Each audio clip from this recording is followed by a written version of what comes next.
پچھلے جمعے سے پہلے جو جمعہ گزرا اس میں جنتیوں کی جو 12 صفات اللہ نے بیان کی سورہ فرقان میں آیت نمبر 63 سے لے کر لاسٹ تک یہ 12 صفات بیان کی گئی.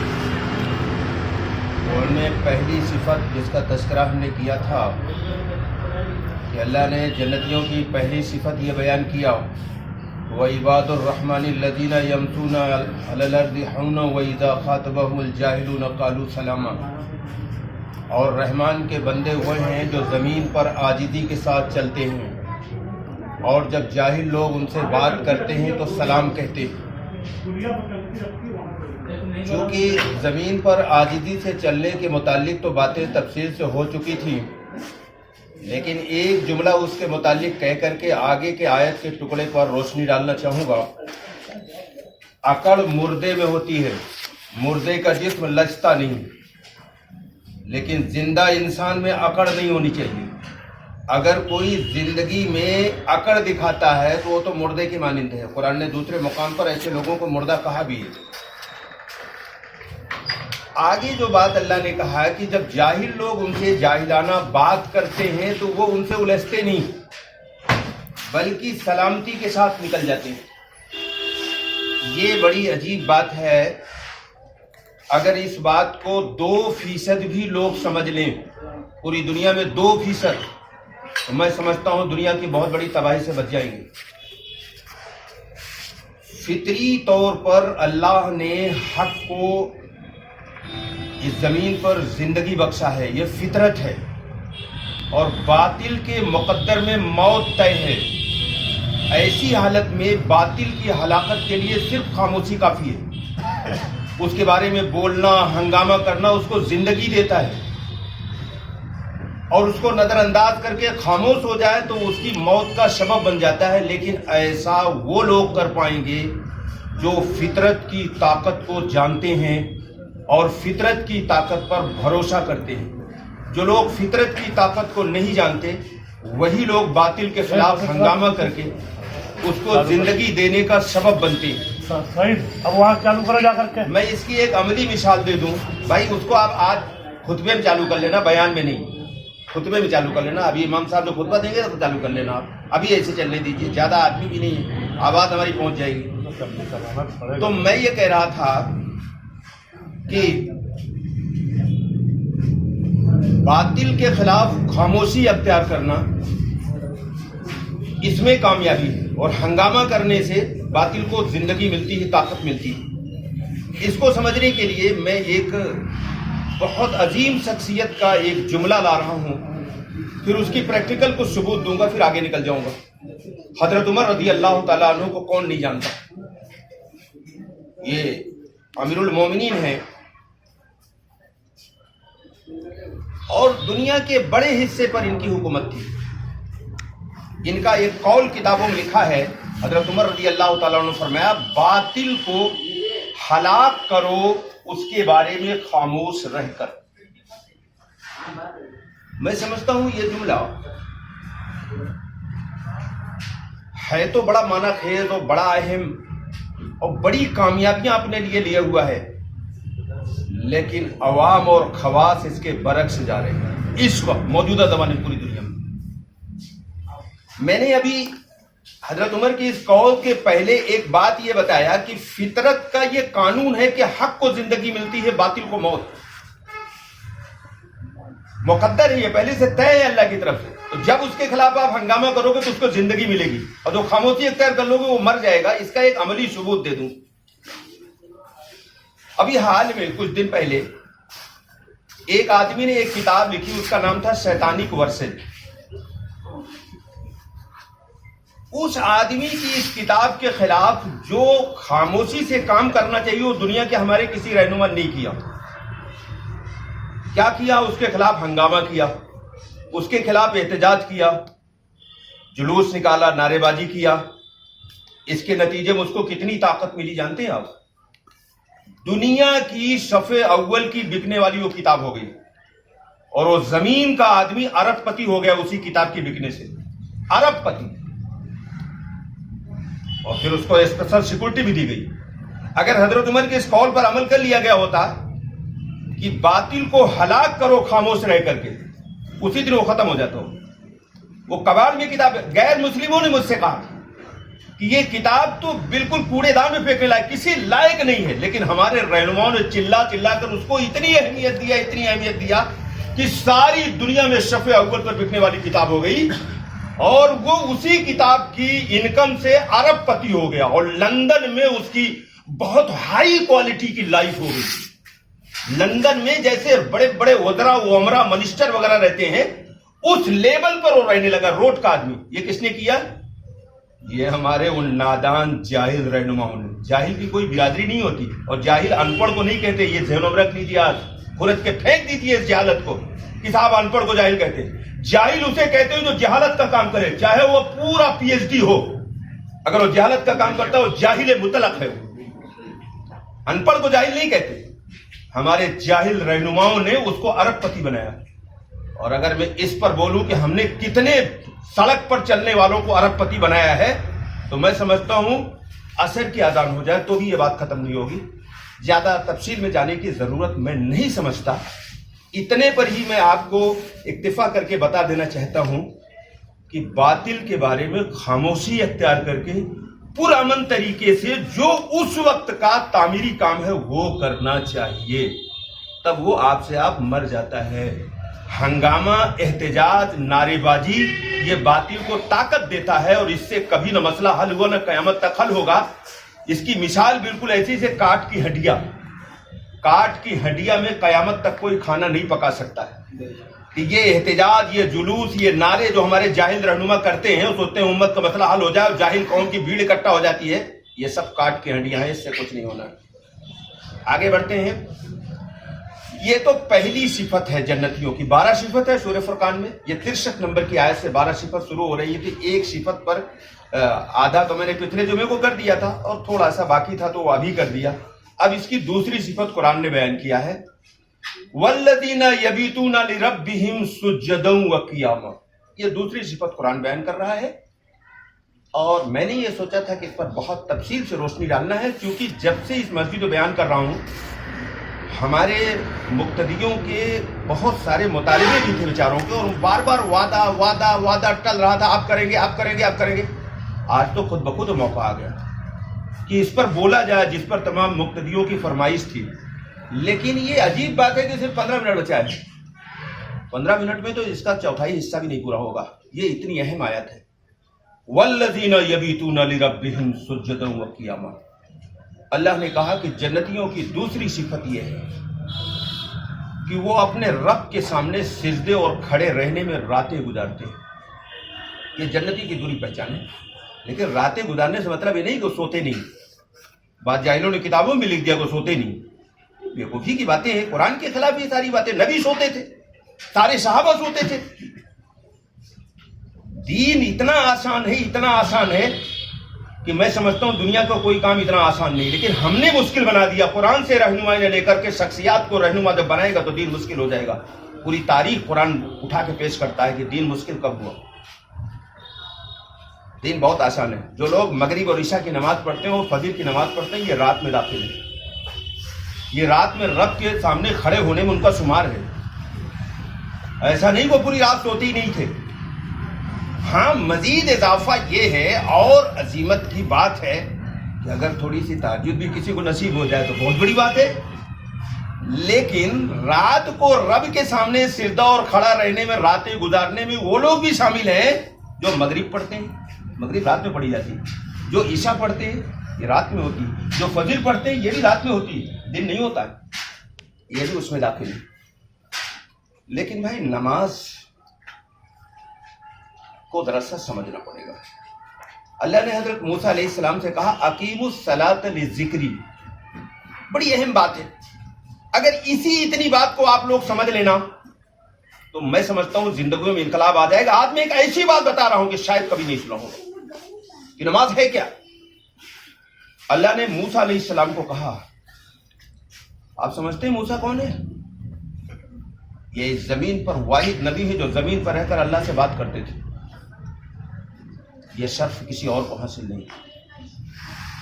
تو اللہ نے موسیٰ سے کہا کہ اقیموا الصلاۃ للذکری، نماز قائم کرو میری یاد کے لیے. کیا کہا؟ نماز قائم کرو میری یاد کے لیے. تو گویا نماز کا سب سے بڑا مقصد جو ہے وہ خدا کی یاد ہے. یاد کسے کہتے ہیں بھائی؟ رٹا لگانے کا نام یاد نہیں. مثلا کوئی آدمی یہ کہے مجھے اپنی امی کی یاد آ رہی. کیا امی امی امی کرتا ہے؟ جو ہمارے جاہل ماترے میں لوگوں نے سمجھ رکھا ہے اس کا نام یاد ہے. ماں کی یاد کا مطلب یہ ہے کہ اس کے احسانات میں ڈوب جاتا ہے آدمی. او میری ماں تھی جو مجھے ذرا سا تکلیف ہو جاتی تھی تو خود رونے لگتی تھی اور ڈاکٹر کے یہاں بھاگتی تھی. اور میری ماں کے یہ احسان، اور میری ماں کے یہ احسان، میری ماں کے احسان، وہ دل ہی دل میں کھو جاتا ہے آدمی اپنی ماں کی یاد میں. او میری امی کیسی شفیق تھیں، کیسی مہربان تھیں، میرے لیے کتنی تکلیفیں اٹھایا ہے، قرض لے کر فیس لا کر کے ادا کیا، آج میں ڈاکٹر ہو گیا. اب جب میں پیسہ کما رہا ہوں میری امی نہیں، اگر ہوتی تو آج میں ان کی خدمت کرتا، آج میں ان کی دل کی تمام تمناؤں کو پورا کرتا، آج میری ماں ہوتی تو میں ان کی ایک سے ایک خدمتیں کرتا، ان سے دعائیں لیتا. اور اس پر دل بھر آئے اور آنکھوں سے آنسو نکلنے لگے. اس کا نام ہے یاد. رٹا لگانے کا یاد نام نہیں ہے جو آج کے تمام معاشرے میں لوگوں نے سمجھ رکھا ہے. اللہ نے قرآن میں کہا آخرت کو یاد کرو. کیا مطلب آخرت آخرت آخرت؟ آخرت کا مطلب یہ ہے کہ دنیا چھوٹ جائے گی، میرا بینک بیلنس، میرے ساری چیزیں چھوٹ جائیں گی، اور مجھے لوگ نہلا کر کے میرے بدن کے کپڑے تک اتار لیے جائیں گے. چیزیں اور بیلنس تو مکان تو بڑی دور کی بات ہے، میرے بدن کا کپڑا بھی لوگ نہیں رہنے دیں گے. اتار کر کے اس کو الگ کر دیا جائے گا. مجھے ایک سفید کپڑے میں لپیٹ کر لوگ ایک گڈھے میں لے جا کے ڈال دیں گے. وہاں سے ہماری آخرت کی زندگی شروع ہوگی. کیا آج میں اس لائق ہوں کہ اگر آج میری موت ہو جائے تو میری آخرت کی زندگی سنور جائے گی؟ وہاں کے لیے میں نے کوئی تیاری کی ہے، وہاں میں نے کچھ بھیجا ہے، کچھ بیلنس ہے میرے پاس. وہاں بھی کرنسی ہے، جیسے یہاں کاغذ کی کرنسی ہوتی ہے. قرآن نے جنت میں جانے کی کرنسی بتائی اور فرمایا وہ کرنسی جس کے پاس ہوگی اس کو جنت میں انٹری ملے گی، وہ کرنسی جس کے پاس نہیں ہوگی اس کو اٹھا کے پھینک دیا جائے گا کوڑے خانے میں، اسی کا نام جہنم ہے. ایسے تمام لوگ کوڑے خانے میں پھینک دیے جائیں گے. یہ اس جنت میں سلیکشن کے لائق نہیں ہے، اٹھا کے پھینک دیا جائے گا، چلو یہاں سے.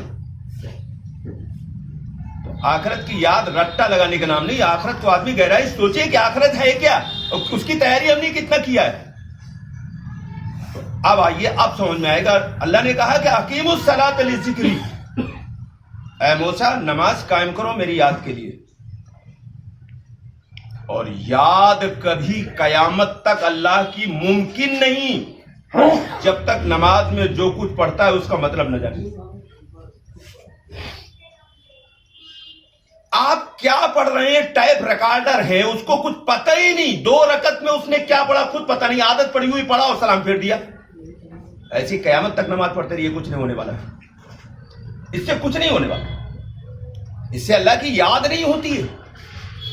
یاد تو تب ہوگی جب آپ جو پڑھ رہے ہیں اس کا مطلب آپ جانتے ہو کہ میں کیا کہہ رہا ہوں اپنے رب سے، میں کس کے سامنے کھڑا ہوں اور میں کیا کہہ رہا ہوں. میرے بھائیوں، آج بڑی عجیب بدنصیبی ہے کہ وقت میرے پاس نہیں بچا ہے بالکل. میں ایک بات آپ کو بتا دوں، بہت شارٹ میں سارا بیان چھوڑ کر کے 5 منٹ باقی ہے، میں سب چھوڑ کر 5 منٹ بتا دوں.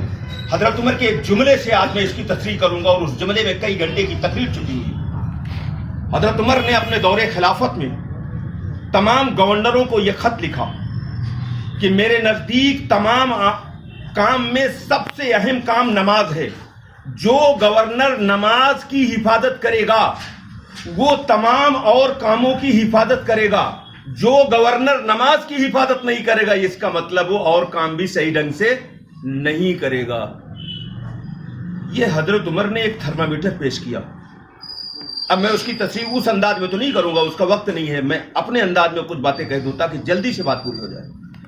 دراصل میں نماز اگر ٹھیک ہوگی تو باہر کی زندگی بھی ٹھیک ہو جائے گی، غریبی کا نام و نشان مٹ جائے گا. یاد رکھیے گا نماز میں پاور ہے. وہ صحابہ جو اتنے غریب تھے کہ زمین پر پڑا ہوا خون چاٹ جایا کرتے تھے، ان کے گھروں میں اتنا مال آئے کہ جیسے کسان کھلیہان جب لگاتا ہے تو اناج کے ڈھیر لگتے ہیں، ایسے سونے اور چاندی کے درہم کے ڈھیر ان کے گھروں میں لگے. وہ صحابہ جن کے گھروں میں کھانا نہیں تھا، یہ نماز وہ چیز ہے، چیلنج کے ساتھ کہہ رہا ہوں آج میں، کہ جس دن نماز صحیح ہوگی باہر کی پوری زندگی ٹھیک ہوگی، غریبی ختم،